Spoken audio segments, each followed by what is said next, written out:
علماء کرام کا اختلاف یہ ایک لازمی امر ہے، یہ ہمیشہ سے ہوتا چلا آ رہا ہے اور آئندہ بھی ہوتا رہے گا۔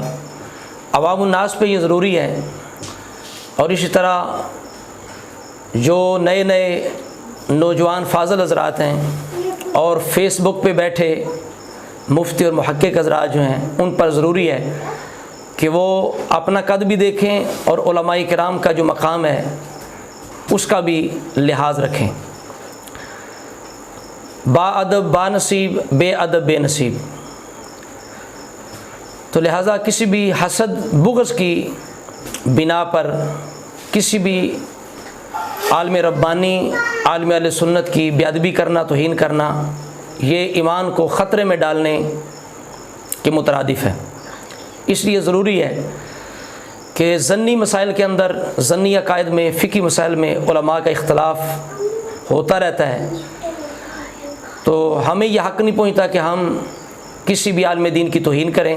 ہمیں چاہیے کہ ہر حال میں ان کے مقام کا لحاظ رکھیں، ان کا ادب و احترام کریں۔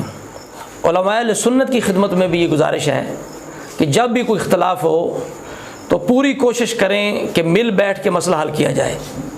یہ نہیں کہ اب سوشل میڈیا کا دور ہے اور وسائل کو استعمال کرتے ہوئے ایک دوسرے کے خلاف اپنے علم کا زور دکھانا شروع کر دیا جائے۔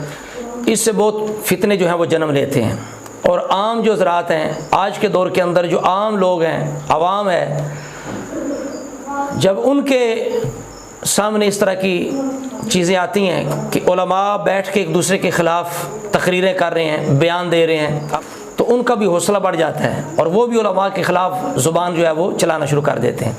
اس لیے انتہائی ادب کے ساتھ، احترام کے ساتھ اور درد دل کے ساتھ یہ گزارش ہے عوام کی خدمت میں بھی، علماء کی خدمت میں بھی، کہ کوشش کریں کہ وہ مسائل کو مل بیٹھ کے حل کریں، اور جو عوام ہیں انہیں چاہیے کہ ہر حال میں علماء کا ادب کریں، احترام کریں۔ علماء کے ادب میں ہی ہمارے ایمان اور دین کی سلامتی ہے۔